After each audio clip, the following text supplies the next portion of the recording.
সাবেক আইজিপি বেনজির আহমেদকে কারাগারে পাঠানোর নির্দেশ দিয়েছেন আদালত। উচ্চ আদালতের নির্দেশে ঢাকার বিশেষ জজ আদালত 1-এর বিচারক নির্দেশ দেন। সকালে তাকে গুলশানের বাসা থেকে ডিবি কার্যালয়ে নিয়ে যায় পুলিশ। সাবেক আইজিপি বেনজির আহমেদের 7 দিন রিমান্ড দিয়েছেন আদালত। অপরাধ করে কেউ পারবে, তিনি সাবেক আইজিপি আর সাবেক সেনাপতি। আসসালামু আলাইকুম দর্শক মণ্ডলী, আপনারা জানেন যে পুলিশের সাবেক আইজিপি বেনজির আহমেদ তিনি দেশ ছেড়েছেন নাকি এখন পর্যন্ত দেশে আছেন নাকি গ্রেপ্তার হয়েছেন, এটা নিয়ে কিন্তু সামাজিক যোগাযোগ মাধ্যমে ব্যাপক আলোচনা চলছে। বিভিন্ন মিডিয়াতে বিভিন্ন ধরনের নিউজ প্রকাশিত হচ্ছে। দর্শক মণ্ডলী, আজকের ভিডিওতে আপনাদের সামনে এমন একটি প্রতিবেদন দেখাবো যেটি দেখলে আপনারা স্পষ্টতই জানতে পারবেন যে বেনজির আহমেদ কোথায় আছেন এবং তার ভাগ্যে কি ঘটতে যাচ্ছে। ওবায়দুল কাদের কিন্তু ইতিমধ্যে বলে দিয়েছেন যে বেনজির আহমেদ এবং সাবেক সেনাপ্রধান আজিজ আহমেদ আওয়ামী লীগের কেউ নয়, অর্থাৎ তাদের ভাগ্যে কি হতে যাচ্ছে, তারা কি আদৌ গ্রেপ্তার হতে যাচ্ছেন নাকি অন্য কিছু তাদের ভাগ্যে ঘটতে যাচ্ছে, সেই সংক্রান্ত একটি প্রতিবেদন আপনাদের সামনে এক্ষুনি আমি তুলে ধরছি। পাশাপাশি আরো কিছু গুরুত্বপূর্ণ তথ্য এই প্রতিবেদন শেষ হওয়া মাত্রই আপনাদের সামনে তুলে ধরাবে। কথার বাড়ি সম্পূর্ণ প্রতিবেদনটি একটু ধৈর্য সহকারে শুরু থেকে শেষ পর্যন্ত মনোযোগ দিয়ে দেখে আসুন। বাংলাদেশে সরকারি কর্মকর্তা কর্মচারীদের দুর্নীতির খবর এখন আর নতুন কিছু নয়, তবে এ নিয়ে আলোচনায় নতুন মাত্রা যোগ হয়েছে পুলিশের সাবেক প্রধান বেনজির আহমেদের নজিরবিহীন দুর্নীতি।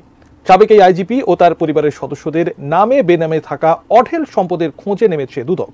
তবে এরই মধ্যে সপরিবারে দেশ ছেড়েছেন বেনজির আহমেদ। এরপরই প্রশ্ন উঠেছে, কোন দেশে পালালেন তিনি? আরো জানাচ্ছেন সহকর্মী সাদাত রিফাত। রাজধানীর গুলশান 1-এর জি ব্লকের র্যাঙ্কন আইকন টাওয়ারের এই ভবনে থাকতেন পুলিশের সাবেক প্রধান বেনজির আহমেদ ও তার পরিবার। কিন্তু দুদকের অনুসন্ধানের পর থেকে এখানে আর দেখা যাচ্ছে না তাদের। ব্যবসা প্রতিষ্ঠানের অফিসেও যাতায়াত নেই বেনজিরের। দুদকের তলবি নোটিশও সরাসরি তাদের হাতে পৌঁছাতে পারেনি অনুসন্ধান টিম। হঠাৎ করে বেনজির পরিবারের গা ঢাকা দেয়ায় তাদের অবস্থা নিয়ে সৃষ্টি হয়েছে ধোঁয়াশা। তারা এখন কোথায় আছেন তা নিশ্চিত করতে পারছেন না দুদক কিংবা আইন শৃঙ্খলা বাহিনীর কেউই। তাদের এই আত্মগোপন সৃষ্টি করেছে রহস্যেরও। কোথায় গেলেন তারা? দেশ ছেড়ে পালালেন না তো? অন্যদিকে পুলিশের একটি সূত্র বলছে তিনি দেশে আছেন। 6 ও 9 জুন বেনজির ও তার স্ত্রী সন্তানদের দুদকে হাজিরার দিন ধার্য আছে।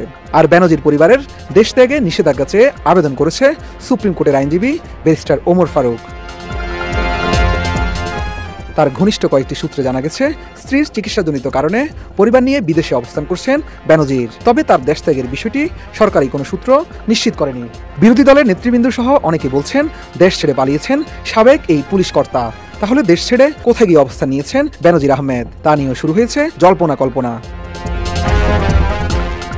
বেনজির আহমেদের ঘনিষ্ঠ ওই সূত্র বলছে হযরত শাহজালাল আন্তর্জাতিক বিমানবন্দর থেকে সিঙ্গাপুর এয়ারলাইন্সের একটি ফ্লাইটে গত 4 মে 3 মেয়ে ও স্ত্রীকে নিয়ে দেশ ছাড়েন বেনজির। কিন্তু তাদের অবস্থান নিয়ে ঘনিষ্ঠদের কাছ থেকে পাওয়া যাচ্ছে 2 রকম তথ্য। কেউ বলছেন তিনি সিঙ্গাপুরে আছেন, আবার কেউ বলছেন তিনি দুবাইয়ে রয়েছেন। সূত্রটি আরও জানায় স্ত্রী জিশান মির্জার চিকিৎসাজনিত কারণে তারা সিঙ্গাপুরে অবস্থান করছেন। অন্য আরেকটি সূত্র বলছে বেনজির তার 2 মেয়েকে নিয়ে দুবাই রয়েছেন। ডিজাইন, এলিগেন্স, বিউটি, সেরা পণ্য সবার জন্য জেভিকো। এদিকে সম্পদের বিষয়ে জিজ্ঞাসাবাদের জন্য বেনজির আহমেদ তার স্ত্রী ও 3 মেয়েকে তলব করেছে দুদক। গত মঙ্গলবার সংস্থাটির প্রধান কার্যালয় থেকে তাদের তলবি নোটিশ পাঠানো হয়েছে।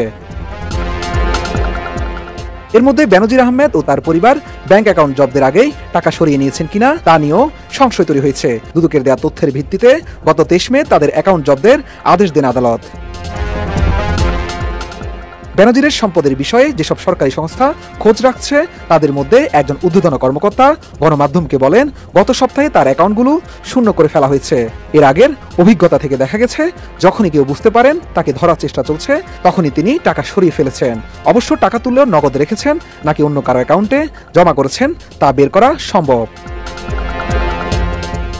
এর আগে দেশের সম্পদ অনুসন্ধান চলার মধ্যেই পুলিশের সাবেক মহাপরিদর্শক বেনজির আহমেদ ও তার পরিবারের সদস্যদের নামে বিদেশে থাকা সম্পদ অনুসন্ধানীয় নামে দুদক বিশেষ করে সিঙ্গাপুর, সংযুক্ত আরব আমিরাত, অস্ট্রেলিয়া, মালয়েশিয়া সহ অন্যান্য দেশে তাদের কি পরিমাণ সম্পদ রয়েছে সেসবের খোঁজ নিচ্ছে সংস্থাটি।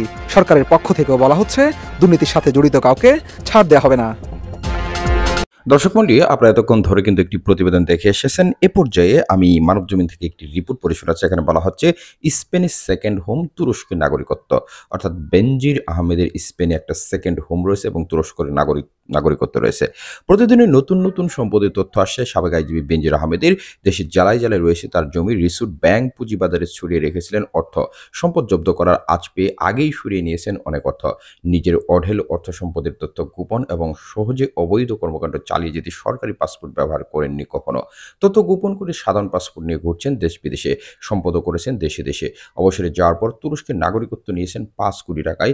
স্ত্রী জিশান মির্জার নামে সেকেন্ড হোম করেছেন স্পেনে। অবৈধ সম্পদ অর্জনের বিষয়ে দুর্নীতি দমন কমিশনের অনুসন্ধান শুরুর পর একের পর এক সম্পদের তথ্য আসছে বেনজির আহমেদের। শুরুতে ঢাকা, গোপালগঞ্জ ও মাদারীপুরে অন্তত 621 বিঘা জমির সন্ধান মেলে বেনজির ও তার স্ত্রী সন্তানের। এরপর গাজীপুর, কক্সবাজার, বান্দরবনও মিলেছে বেনজিরের জমির সন্ধান। এমনকি কক্সবাজারের সেন্ট মার্টিন দ্বীপেও জমি কিনে রেখেছেন বেনজির। জ্ঞাত আয় বহির্ভূত বিপুল পরিমাণ সম্পদ অর্জনের অভিযোগের অনুসন্ধানের অংশ হিসেবে জিজ্ঞাসাবাদের জন্য বেনজির আহমেদকে আগামী 6 জুন তলব করেছে দুদক।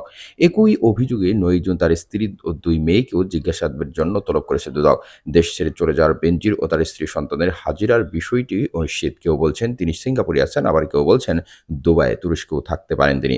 পুলিশের সাবেক এই আইজিপি রাষ্ট্রের গুরুত্বপূর্ণ দায়িত্ব থেকে কিভাবে এত সম্পদের মালিক হয়েছেন, কিভাবে এত অনৈতিক কাজে জড়িয়েছেন তা নিয়েও বিভিন্ন মহলে নানা প্রশ্ন উঠেছে। ট্রান্সপারেন্সি ইন্টারন্যাশনাল বাংলাদেশের টিআইবি নির্বাহী পরিচালক ডক্টর ইফতেখারুজ্জামান মানবজমিনকে বলেন, বেনজির আহমেদ পুলিশের শীর্ষ পদগুলিতে চাকরি করাকালীন ক্ষমতা পেয়েছেন। ক্ষমতা প্রয়োগ করে অঢেল সম্পদের মালিক হয়েছেন, এ বিষয়ে কোনো সন্দেহ নেই। তিনি আরও বলেন, পুলিশের শীর্ষ পদে চাকরি করে ক্ষমতার অপব্যবহার করেছেন আর তার মাধ্যমে মানুষের কাছ থেকে জোর করে সম্পদ নিয়েছেন। এটা স্পষ্টত তার চাকরির সঙ্গে একটি রাজনৈতিক দলের শক্তি কাজ করেছে। টিআইবি নির্বাহী পরিচালক বলেন, আরেকটা বিষয় পরিষ্কার করে বলা যায়, বেনজির আহমেদ অপরাধ নিয়ন্ত্রণকারী প্রতিষ্ঠানে কাজ করেছেন, যেখানে কিভাবে অপরাধ নিয়ন্ত্রণ করা যায় তা ভালো করে জানেন তিনি। ফলে নিজের অপরাধগুলো সেভাবেই করতে পেরেছেন বলে মনে হয়। বেনজিরকে আইনের আওতায় আনার পাশাপাশি তাকে যারা সহায়তা করেছেন, সুরক্ষা দিয়েছেন, তাদেরও আইনের আওতায় আনতে হবে। দুর্নীতি দমন কমিশনের দুদক অনুসন্ধানে বেনজির আহমেদ, তার স্ত্রী ও 3 মেয়ের নামে এখন পর্যন্ত 621 বিঘা জমির খোঁজ পাওয়া গেছে, যার 598 বিঘা গোপালগঞ্জ সদর উপজেলায় ও মাদারীপুরের রাজৈর উপজেলায়। বেনজির আহমেদ সেখানে Savanna eco resort and natural park নামে একটি রিসোর্ট করেছেন। দুদকের দেওয়া তথ্য মতে সাবেক আইজিপি বেনজির আহমেদ একদিনই ঢাকার গুলশানে 4টি ফ্ল্যাট ক্রয় করেন। এর মধ্যে একটি তার স্ত্রী জিশান মির্জা এবং বাকি 3টি মেয়েদের নামে কেনেন। 15 কোটি টাকার বেশি দামের এই ফ্ল্যাট কিনতে বেনজির নাম মাত্র মূল্য দেখিয়েছেন। অন্যদিকে নতুন করে ঢাকার উত্তরায় একটি 7তলা বাড়ি ও ভাটারায় একটি 6তলা বাড়ি কেনেন বেনজির। ভাটার বাড়িটি সম্প্রতি সপরিবারে বিদেশ যাওয়ার আগে বিক্রি করে যান তিনি। দুদকের সংশ্লিষ্ট কর্মকর্তারা জানিয়েছেন, উত্তরার 7তলা বাড়ির জমিটি রাজউক থেকে বরাদ্দ পেয়েছিলেন জিশান মির্জার বাবা মনসুর আল হক। পরে সেই জমি মেয়েকে লিখে দেন মনসুর। একটি বেসরকারি ব্যাংক থেকে প্রায় 1.5 কোটি টাকার ঋণ নিয়ে সেখানে 7তলা বাড়ি বানিয়েছেন বেনজির। তবে দুদক কর্মকর্তারা বলছেন, বাড়ি তৈরিতে ব্যাংক ঋণের বাইরে আরও টাকা লেগেছে। সেই টাকার উৎস খোঁজা হবে। নাম প্রকাশে অনিচ্ছুক এক দুদক কর্মকর্তা মানবজমিনকে বলেন, বেনজির আহমেদের আরও সম্পদের খোঁজ করেছেন সংস্থাটির কর্মকর্তারা, যেগুলো তার ও পরিবারের সদস্যদের নামে পাওয়া যাবে। সঙ্গে সঙ্গেই ক্রুকের আদেশের জন্য আবেদন করা হবে। দর্শক মণ্ডলী, একথা বলতে গেলে বাংলাদেশের আনাচে কানাচে বিভিন্ন জেলায় কিন্তু সম্পদের পাহাড় করেছেন বেনজির আহমেদ, যেগুলো 100% অবৈধ সম্পদ। কারণ তিনি যে পদে চাকরি করেছেন এবং তিনি যে বেতনাদি পেয়েছেন, সবকিছু মিলিয়ে কিন্তু কোনোভাবেই এত সিকি ভাগও যত সম্পদ তিনি করেছেন, তার সিকি ভাগও কিন্তু তার এই জীবনে করা সম্ভব হতো না। তিনি দুর্নীতির আশ্রয় নিয়েছেন, বিভিন্ন মানুষকে তার ক্ষমতার যে দাপট সেটি দেখিয়ে ক্ষমতার অপব্যবহার করে কিন্তু তিনি এ সকল সম্পদের মালিক হয়েছেন। এবং আজ কিন্তু তার ক্ষমতা 1 বছর চলে যাওয়ার পর 1 বছর আগে তিনি কিন্তু অবসর নিয়েছেন এবং এর মধ্যেই কিন্তু তার এই অপকর্মগুলো বেরিয়ে আসতে শুরু করেছে। এই বিষয়গুলোতে আপনাদের সুচিন্তিত মতামত অবশ্যই কমেন্ট বক্সে লিখে জানাবেন। আর পরবর্তী আপডেট পেতে আমাদের এই চ্যানেলটিকে সাবস্ক্রাইব করে বেল আইকনটি বাজিয়ে সাথে থাকবেন। ধন্যবাদ সবাইকে। আসসালামু আলাইকুম।